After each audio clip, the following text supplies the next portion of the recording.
मैं दर्शन शर्मा आप सभी का स्वागत करती हूँ AKN टीवी इंडिया में।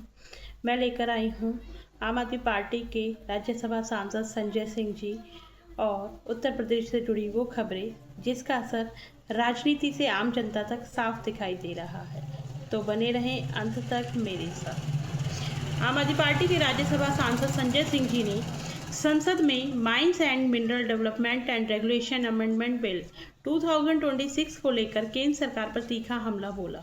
यह विधेयक 13 अगस्त 2026 को संसद के दोनों सदनों से पारित हो चुका है।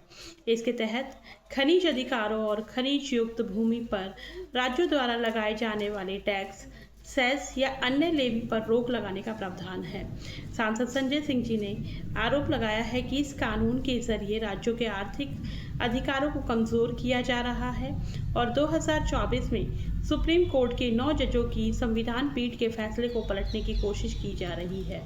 उन्होंने इसे राज्य के अधिकारों पर हमला बताते हुए कहा है कि वह इस कानून के खिलाफ सुप्रीम कोर्ट का रुख करेंगे। उन्होंने केंद्र सरकार पर उद्योगपतियों को फायदा पहुंचाने का आरोप लगाते हुए सवाल उठाया है कि खनिज संपदा पर राज्यों के अधिकार क्यों छीने जा रहे हैं।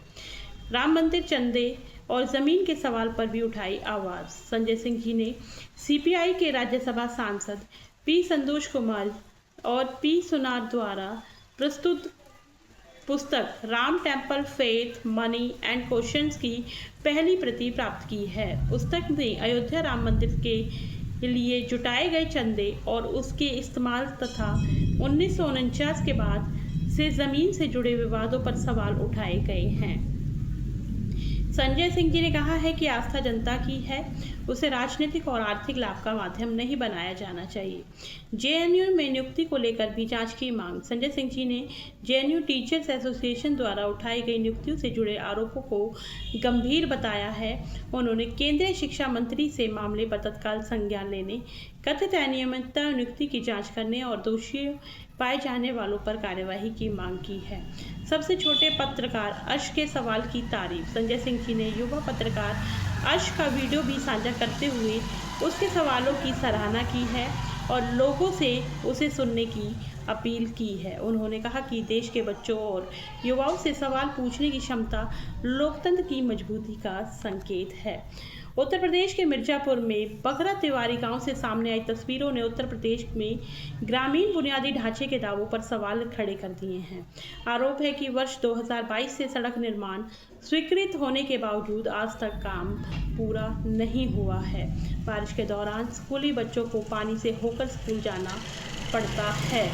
हमीरपुर मिड डे मील को लेकर भी सरकार पर गंभीर आरोप लगाए गए। वायरल तस्वीरों में बच्चों को कथित तौर पर चावल, जीरा, हल्दी और पानी जैसा भोजन दिए जाने की बात कही जा रही है। सुल्तानपुर के अखंड नगर में संविदा कर्मी अजय तिवारी के साथ हुई कथित दरिंदगी और पिता की मौत की घटना ने कानून व्यवस्था पर गंभीर सवाल खड़े किए हैं। जौनपुर के सिकरारा के प्राथमिक विद्यालय सादात बिंदुली द्वितीय को लेकर भी सवाल उठे हैं।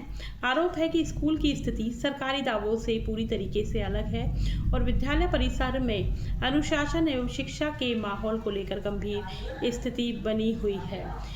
उत्तर प्रदेश के देवरिया जिले में तिरंगा यात्रा के बाद कम से कम 40 छात्राओं की तबीयत बिगड़ गई, जबकि कई छात्राएं बेहोश हो गईं। तो ये थी उत्तर प्रदेश से जुड़ी कुछ खास और अहम खबरें। कल फिर हाजिर होंगे नई खबरों के साथ। तब तक के लिए नमस्कार, जय हिंद, जय भारत।